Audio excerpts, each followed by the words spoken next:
Hey everybody, how's it going? It's the Eggheads DFS Daily NBA podcast for Friday, January 26th. I'm Dan Walker. I've got Chris with me as always. How is it going, sir? I'm doing good, man. Just enjoying this golf sweat. We got some birdies hopefully coming in here in the next 10 or 15 minutes. And Yeah. yeah, it's been a little bit of a slower start than it was yesterday, but nothing terrible. I mean, Yeah. No, I mean, Friday sweats are always fun for PGA. yeah, yeah, It's good for your blood pressure, good for your heart, I guess. But yeah, do you want to jump into this real quick? I mean, we're not going to spend a ton of time on this. Just looking over the slate, I think there's going to be a lot of news tonight. I think there's going to be some people that sit. We've already seen Brogdon is out, Evan Turner is out.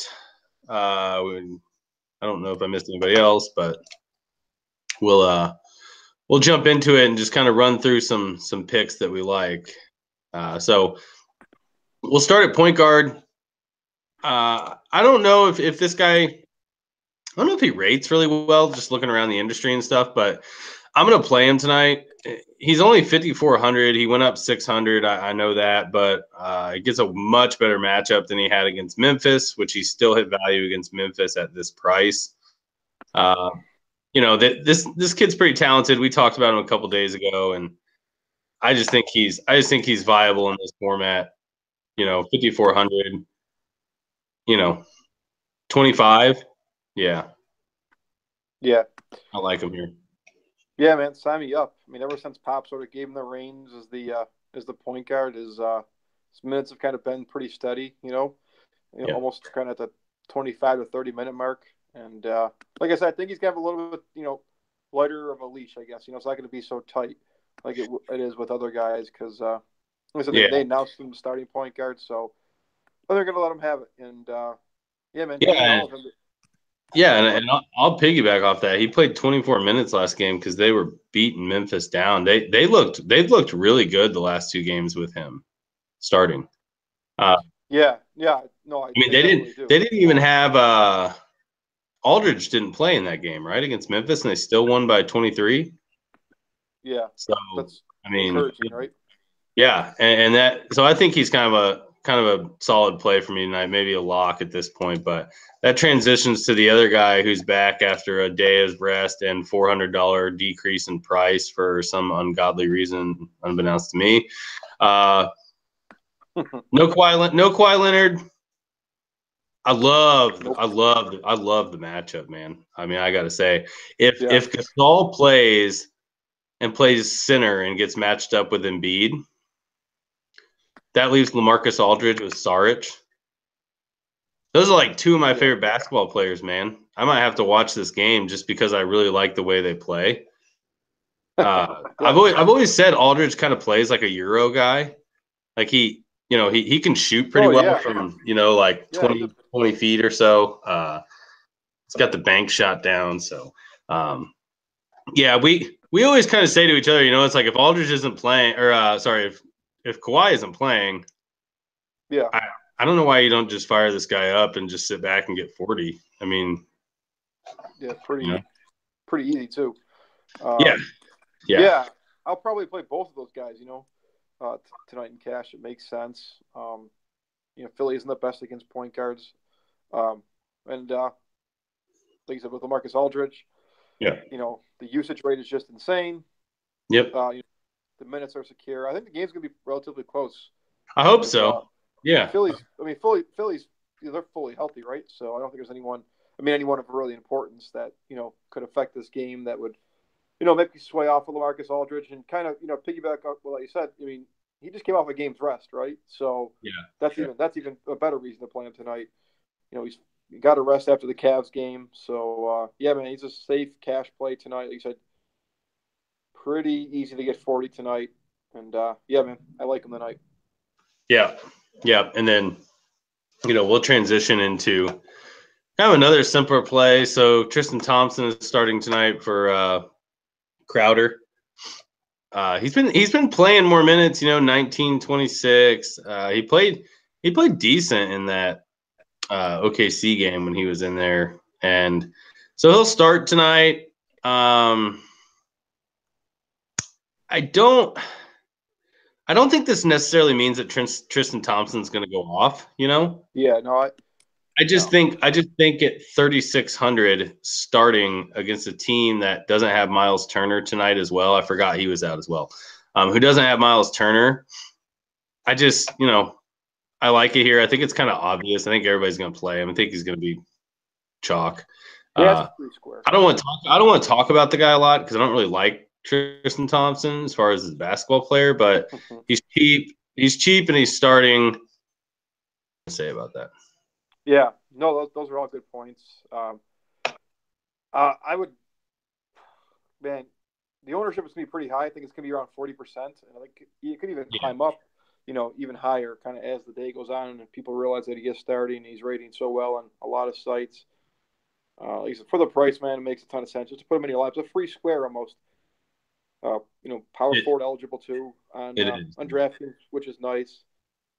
Like I said, we don't got to talk about him a lot. I think everyone's going to have him in cash just because it's kind of a free square, good salary relief. Yeah, absolutely. Your lineup. So yeah, and then we had the Evan Turner news come out right when we were preparing to do this. Yeah, and we had Ed Davis in our lineups, who is still probably a pretty viable option tonight. Who's seeing an uptick in minutes around 20, 25. Dallas is bad against centers and power forwards, so I like that. But we were digging into it a little bit, and Shabazz Napier, who's I thought he'd be cheaper than this because he was all the way up to like what 7K at one point or something when he was per day. So it's taken a while for him to get down there. I think he's really cheap on FanDuel. I'll have to check on that, but I thought I saw he was really cheap on there. But it's going to be interesting with him tonight because I don't consider him a lock and load by any means tonight. But, we kind of looked at it with, the usage rates, I guess, when you remove Evan Turner and kind of look at what the lineup, looks like. And I would have thought when I did it, Dame and McCollum would have jumped a lot.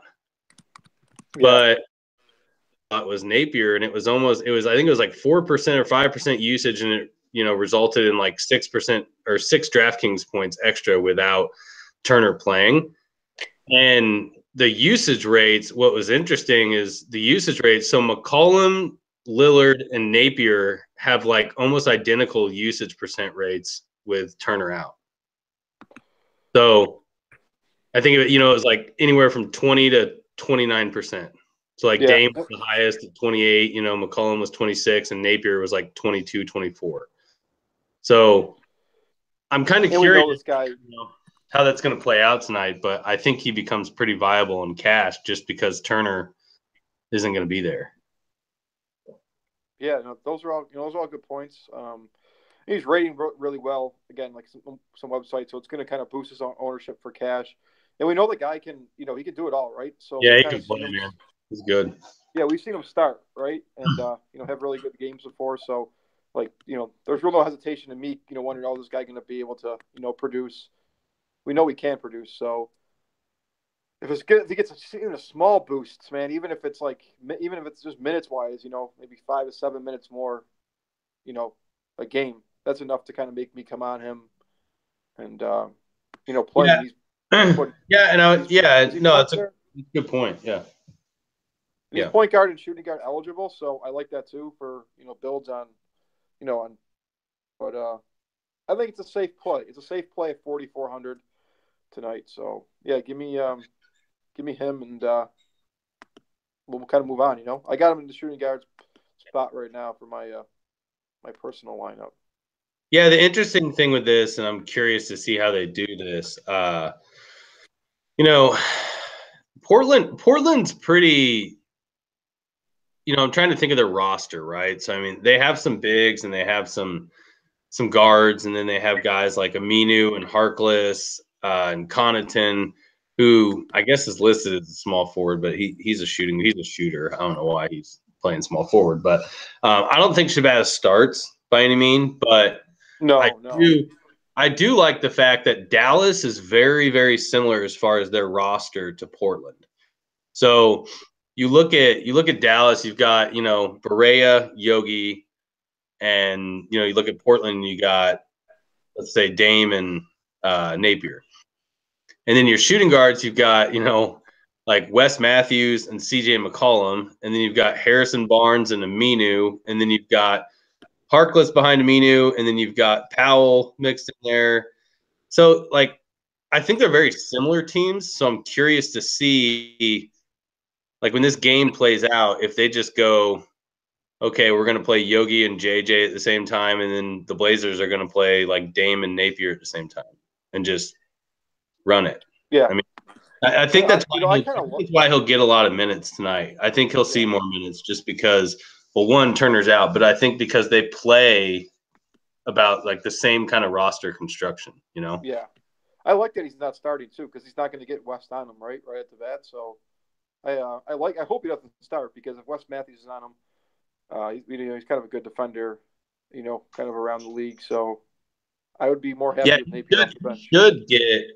Typically what they'll do, the Blazers typically Lillard, McCollum start, and then one plays the whole quarter and one leaves like 6-7 minutes in and then comes back and plays till, like the 12-minute mark in the second till like the 6-minute mark, takes 2 minutes and then comes back and finishes the half. Curious what they do because DSJ will be in there at point guard, and then I would think he either gets Berea or Yogi for the majority. Yeah, I like that though. I don't hate. No, not at all. So I'd rather have him come off the bench for me personally. So, and he's kind of in his normal role too, right? So he gets a boost, but he kind of stays in his normal spot too, which, I think for a lot of players, it's sort of a comfort zone. He's used to coming off the bench, and we had a video freeze there for a second. I apologize for that. I think we had audio, but it was just stuck on your face, like, frozen. I don't know what happened there, but give the people what they want. Technical difficulties of you having to stare at Chris for 30, 40 seconds, maybe. Apologize for that, but I can still hear what you were saying. So, we kept the audio, lost the video feed, but that's funny. But yeah, we had the last guy. I guess we had Giannis up there. Yeah. And the only reason we had him up there is because Brogdon's out tonight, which, I also like Giannis because his price is a little down because he took a few games off. And I think I read he's been ready to play for like 2 games. He just hasn't. So I don't know what they're going to do with his minutes or anything. I don't think he'll have a restriction. So I like him tonight. Yeah, man. He's like my pay up guy, like right now. Yeah. Like you said, with Brogdon being out. The only thing always scares me about playing him is like his jump shot can just like disappear, right? And sometimes I get scared of paying for a guy like in the 11,000 range when their shots are not really falling, but he's down 10-4 now, so that's kind of where I like to play him at, and I think he's going to destroy Brooklyn tonight, like you kind of already said off the podcast. They're probably going to throw multiple kind of players at him. Especially if the game's close, man. They're going to have to throw different kind of players at him, and Brooklyn's got a lot of wing players, so. Yeah, we were talking about. I'm curious what they're going to do with it because I would almost rather him not face Carroll, just because Carroll's actually a longer kind of defender. So. Yeah, I mean, I don't know if Carroll can even. I mean, this dude is a freak. Man. He's a Greek freak, right? So, I think he's a pretty good cash play. I mean, he's even GPP, honestly. Yeah. But he could really go for like 20 and 10 tonight. Pretty easy. So, give me some ABC, man. Yeah. And now the video is frozen on my face, looking awkwardly sideways. Yeah, I'm not seeing that, dude. I can see it on my feed. So, I mean, you're frozen. I'm frozen. I don't know what's going on. I've got our chat open, so maybe that's slowing things down, I guess. I was trying to keep up with, people posting about golf and stuff. So I tried tried to close it out here. I don't know why we're frozen. It's not even coming back for me. I'm back. So I think Gary. Well, we've had technical difficulties on a Friday, man. But yeah, I got some real good news for you. Gary Woodland just chipped in for birdie. So he chipped in for birdie. yeah, because he was 5 yards off the green in the rough, and now his third shot says 17 feet 9 inches in the hole. He is minus 2 now. So well within inside the cut line on the easier back nine with 2 par fives. So let's go, Gary Woodland. Not that you guys care. Oh, he birdied back-to-back par. He birdied the par 5 and then birdied the par 4. Yeah.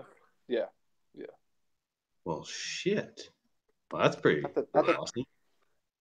Not that anyone cares about our golf lineups, but they're not looking so bad. So. No, they're looking good, man. We just need these guys to keep it up. But we won't talk about our golf lineup. And so what? We've been crushing it on FanDuel. 4-0 this week. Yeah. King. Twitter, at DFS Eggheads if you're interested. Yeah, man. I'm ready. I'm ready to get 5 in a row. I know we got a little break with NHL, but NHL's been, good to us in both sides. Don't sleep on NHL, guys. There's still a ton of cash games. There's some decent GPPs on both websites, so don't sleep on not playing that either. It's a lot safer, I think, as far as knowing your guys are going to play. So don't just worry about NBA all the time. At least we get the lineups out pretty early too. If you're you got a life going on, 7 o'clock, you can't make it around, but you like DFS and you're kind of waiting NFL come around. Man, don't got to sleep on NHL. It's a lot of fun too. Yeah, NHL missed by I think 0.2 to 0.5 last night. So that was on DK. FanDuel, your FanDuel hit. So I mean, FanDuel's been crushing it. Both sports. So last night was a little frustrating. We needed literally one more save from Fleury or like a block shot or a shot on goal, and we cashed. So, but yeah, man, it's been really good. This week for MDA has been phenomenal. So we're gonna keep it going tonight and monitor the news because it's Friday, so there's gonna be a lot of news. There's gonna be some unexpected people sitting. We've already seen Turner sitting for personal reasons. I think maybe he has a funeral or something, or he's having a baby. I don't know. But yeah, stay on top of it and follow us on Twitter and let's get after it tonight, man. Excited for another win. Yeah, man, things have been good. Like I said, hit us up on Twitter. We'll get us on NBA tonight if you guys want. We got the little NHL break, but we're still doing NBA going strong and FanDuel going for 5 in a row. So yeah, man. All right, well, let's get it, and we will talk later. Yeah, man. Good luck tonight. Yep, you too. Take care. You too, man.